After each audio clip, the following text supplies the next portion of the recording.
Hello friends, welcome to my channel. जरा कल्पना कीजिए एक ऐसी पृथ्वी की जहाँ न इंसान है, न पेड़ पौधे, न जानवर। चारों तरफ ज्वालामुखी, जहरीली गैसें, बिजली की चमक और उबलते हुए महासागर। क्या ऐसी दुनिया में जीवन की शुरुआत हो सकती थी? इसी सवाल का जवाब खोजने के लिए 1953 में एक ऐसा प्रयोग किया गया जिसने पूरी बायोलॉजी की दुनिया ही बदल दी। स्वागत है मिलर यूरे प्रयोग की अद्भुत कहानी में। प्रारंभिक पृथ्वी का वातावरण, क्या आप समझ सकते हैं कैसा होगा? वैज्ञानिकों का मानना था कि अरबों साल पहले पृथ्वी आज जैसी बिल्कुल भी नहीं थी। उस समय वातावरण में मीथेन, अमोनिया, हाइड्रोजन और जलवाष्प जैसी गैसें मौजूद थी।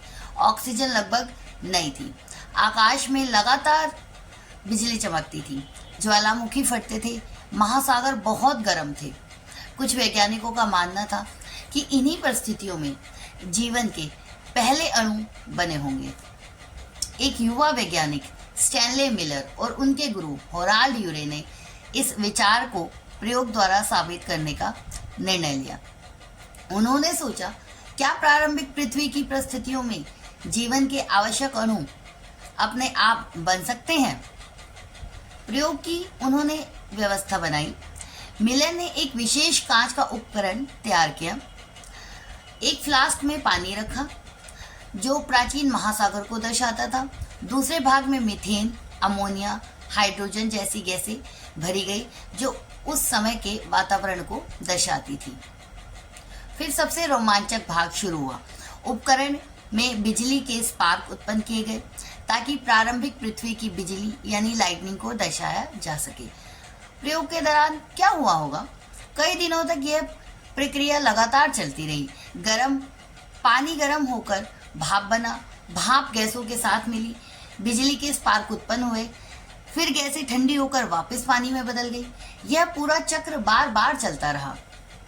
लगभग एक सप्ताह बाद मिलर ने देखा कि फ्लास्क का पानी भूरा हो गया है। जब उस द्रव्य की जांच की गई तो उसमें अमीनो अम्ल, शर्कराएं, पिगमेंट्स आदि पाए गए। अमीनो अम्ल प्रोटीन के निर्माण खंड होते हैं और प्रोटीन जीवन के लिए अत्यंत आवश्यक होते हैं।